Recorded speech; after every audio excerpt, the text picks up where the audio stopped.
Baខ្ញុំបាទឈ្មោះដងអានជាជំទប់ទី1នៅក្នុងក្រុមធាយជួសមុខលោកសង្គមដែលចុះមកសិក្សាផ្ទាល់នៅក្នុងស្រែបង្ហាញនៅក្នុងក្រុមធាយនៅក្នុងភូមិកំពង់ស្លែងបាទខ្ញុំអរគុណណាស់ដែលបានលោកតំណាងកសិកម្មលោកបានអញ្ជើញខ្ញុំចូលរួមធ្វើបទបង្ហាញអំពីលទ្ធផលនិងគុណសម្បត្តិនៃស្រូវបៃស70បាទស្រូវនេះវាជាទៅលើកដំបូងហើយចូលមកដល់ភូមិធាយឥឡូវនេះម៉ាស៊ីនច្រូតកំពុងច្រូតនេះតែឥឡូវគេចែកពូជបានច្រើនណាស់នេះដល់មិនទេខ្ញុំបានធ្វើចែកពូជឲ្យបានធ្វើសពផ្សាយគ្រប់គ្នា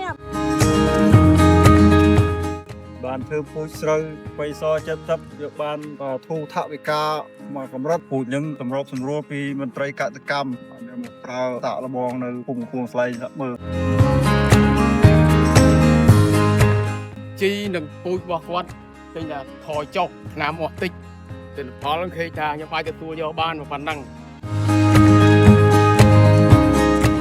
ចំណាប់អារម្មណ៍របស់ខ្ញុំដែលស្រូវខាងកសិកម្មគាត់ចុះមកផ្សព្វផ្សាយ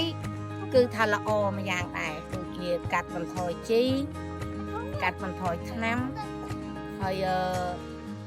ផលស្រូវក៏បានរៀងកើនគួរសមដែរ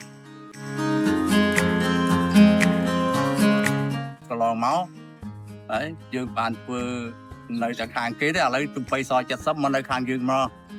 បាទដូច្នេះគុណភាពនឹងសូមឲ្យបងប្អូនយើងជាកសិករទាំងអស់យកចិត្តទុកដាក់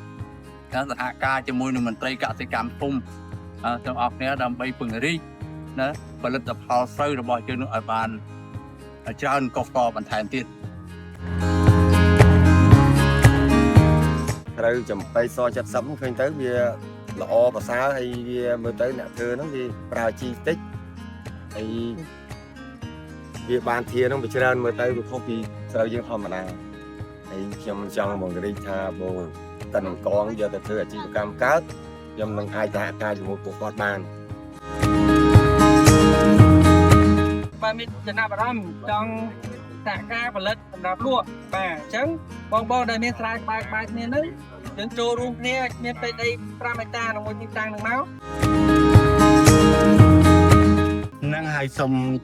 ខ្ញុំសូមសំណូមពរដល់ប្រជាកសិករយើងនៅក្នុងភូមិធាយទាំង18ភូមិទៅចូលរួមសហការជាមួយមន្ត្រីកសិកម្មនៅគាត់ប្រចាំការនៅភូមិយើង